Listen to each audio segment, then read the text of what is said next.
From Hollywood, it's time now for Bob Bailey as Johnny Dollar. Hi, Johnny. Dan McKay, Harbor Police. Dan, I was planning to drop by and see you about the sinking of the Molly K, but I've been pretty busy since I got here. Yeah, so I've heard. Johnny, you're under arrest. What did I do? Park in a red zone, walk in the grass? I'm not kidding. I mean it. Oh, what's the charge? Now, let's see. Assault and battery, aggravated assault, assault with intent to do bodily injury. Hold it, Dan. That's enough. But you want to know who signed it? I already know. That's practically an admission of guilt. You know that. But I've got witnesses. So is he. Huh? I think you'd better come down and talk about it. Or you'll send out the wagon, is that it? I'm serious, Johnny. All right, Dan. I'll be down.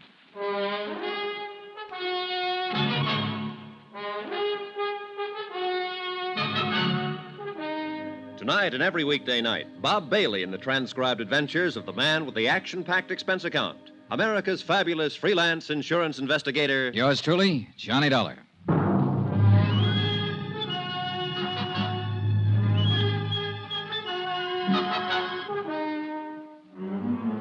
From Special Investigator Johnny Dollar, location San Francisco, to the Home Office Marine and Maritime Casualty Limited, Hartford, Connecticut. Assignment, the Molly K matter. Expense account continued. Item 7, a mere 60 cents. Taxi from my hotel to the foot of Market Street and headquarters of Inspector Dan McKay in charge of Harbor Police.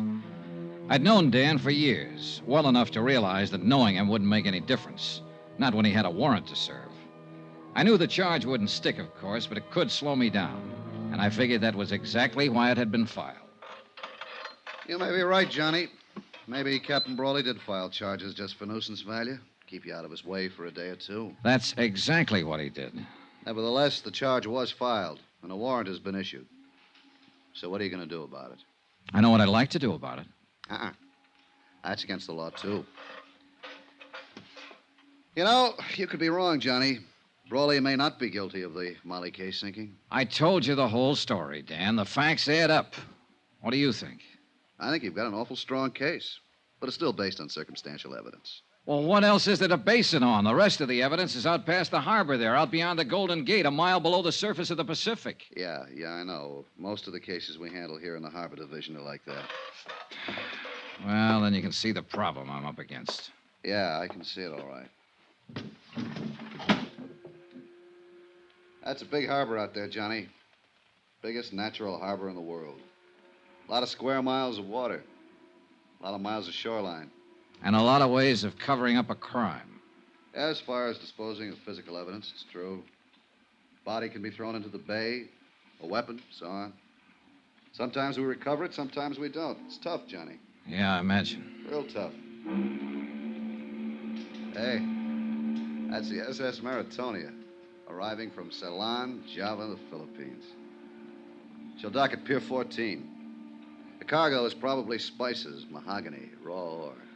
Nice-looking ship. Beautiful. They drive me crazy, Johnny, watching them here from the window. I should have gone to sea. Oh, well. Anyway, since we don't have physical evidence in a lot of cases, we've learned to rely on other things. Such as? The human elements, Johnny. You've turned up a lot of facts, true. You've made a good deal more progress on this case than I have. Than you have? What do you mean? Tim O'Rourke sent me the report of the inquiry board. I've been working on the case ever since. Now, you got a pretty convincing bunch of facts. But I know Captain Brawley. By reputation, at least. Look, Dan, I know what you're getting at. People who know Brawley think he's honest. O'Rourke said the same thing. Right. Tough, hard, violent temper, a slave driver, but not a crook. An honest man can get under pressure sometimes, get pushed beyond his depth. It happens every day. Yeah, but Johnny, even then, he reacts according to his pattern. Hey, here's what I'm getting at. That murder on board the Molly K just before she sank, you said Hawkins told you the man had been knifed. Now, I can see Brawley slugging somebody with fist, club, or bottle, or even shooting a man. But not a knife. It's not in his nature. That's what I mean by human elements. And you're right, Dan. I agree with you. I don't think it was Brawley who killed him. Here's the way I see it. Brawley was pressed for cash. The mortgage on his ship was due in 30 days. He was carrying that grain for Dean Sutton on a contingency basis. He might not make any money, or at least not enough. He was probably doing it as a favor to his daughter. She and Dean Sutton are engaged. Yeah, I know, So Johnny. the first time out, he tried setting that fire on board. It didn't work. One of the crew, Bill Mack, discovered it before it got started. The Molly K returned to port, and Brawley filed an insurance claim. Then he got scared off an investigation and withdrew it. That's all guesswork, Johnny. So far, his second attempt, he contacted an expert on explosives, Benny Wong. And Benny pulled off the job for him, blew the bottom out of the ship and sank it. And what about the knifing? Well, Bill Mack was suspicious. He was prowling around the hold and caught Benny in the act of setting the explosive. Benny killed him, figuring the sinking would cover for him.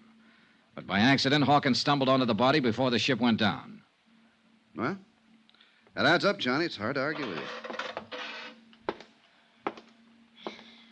I just can't see a captain sinking his own ship. It's been done before. Yeah, I know. Not everybody feels about them the way you do, Dan. And $500,000 is a lot of money. That's true. But 25 years of command means a lot, too. Deep sense of responsibility. Integrity. Oh, pardon me. Inspector McKay. Oh, yeah. Just a moment. It's for you, Johnny. It was Lou Tang, Shanghai Lou. She'd called the hotel and found out where to reach me. For once, she didn't try to play games. She spoke briefly and straight to the point. And she told me what I wanted to know the most. When I hung up, I knew I was on the last lap. I had the case right in my hand. Well, what's up, Johnny? What is it? Dan, how would you like to come along and talk to the man who blew up the Molly K?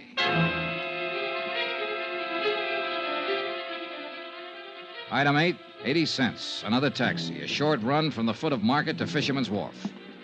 Lou Tang's spies had told her Benny Wong was holed up in a back room of the Fa Song Fish Company out on the docks. And they said he was scared, armed, and dangerous. There's the Fa Song layout, Johnny. Right there, the warehouse in the end. Yeah. Well, let's go around the gangway.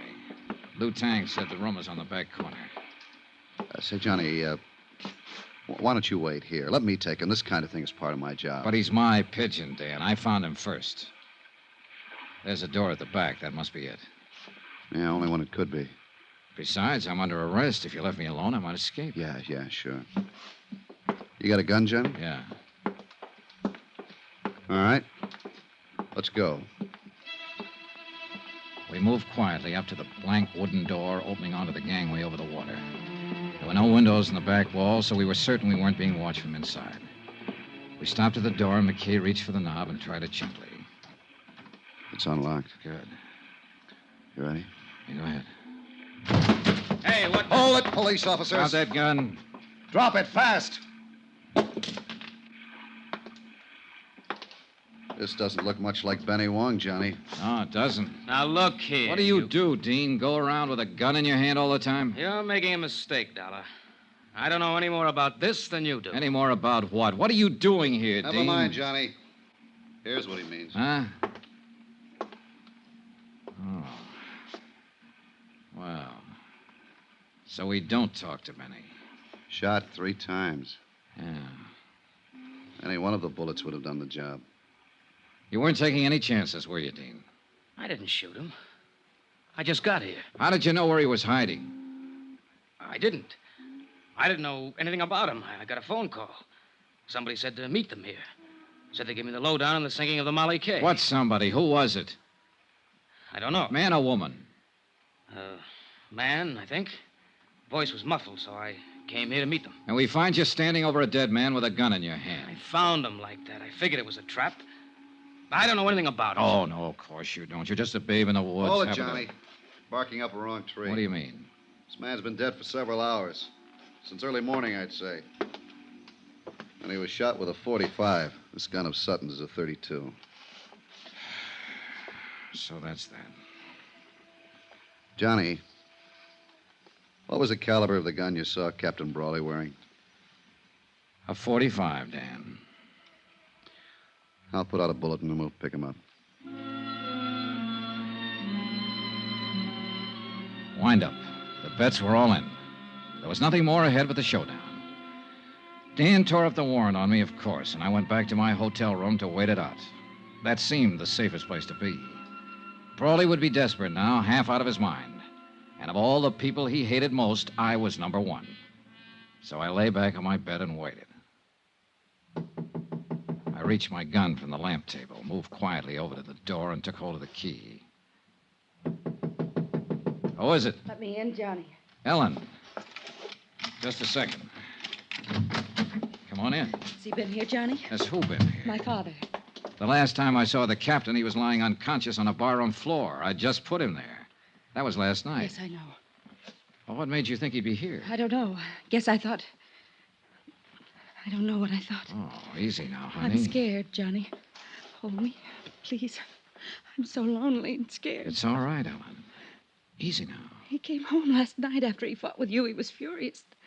Then he left again, and I haven't seen him since. Does he have his gun with him? I guess so. I don't know. I don't know anything. Help me, Johnny, won't you? Of course I will. Hold me tight.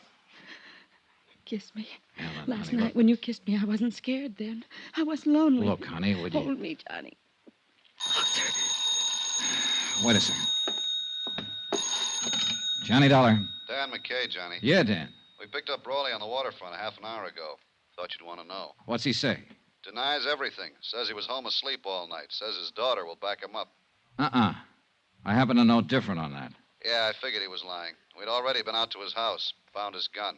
It's been fired 3 times, Johnny. And the bullets match. When Ellen Brawley left my room a while later, I still hadn't told her about her father's arrest. I didn't have the heart. She'd tried her best to protect him, cover for him. She'd have done anything to save him. And yet, the irony was that every move she'd made helped tighten the case against him. The scent of her perfume still hung in the air after she'd gone. It was a strange scent, subtle, disturbing. I began to feel uncomfortable, on edge. There was something familiar about that scent. And finally, I tagged it. I'd noticed that same perfume in the room on the wharf, where Benny Wong lay murdered.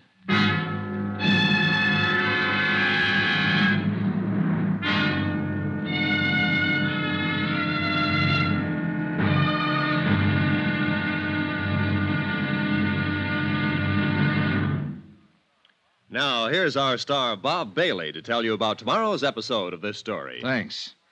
Tomorrow night, a deadly rendezvous on the fog-shrouded waterfront, and an explosion that rocked the city. The payoff.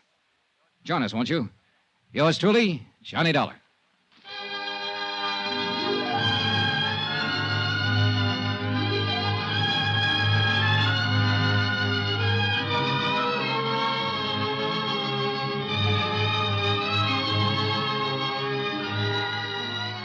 Yours truly, Johnny Dollar, is transcribed in Hollywood. Written by Les Crutchfield, the entire production is under the direction of Jack Johnstone. Be sure to join us tomorrow night, same time and station, for the next exciting episode of Yours truly, Johnny Dollar. Roy Rowan speaking.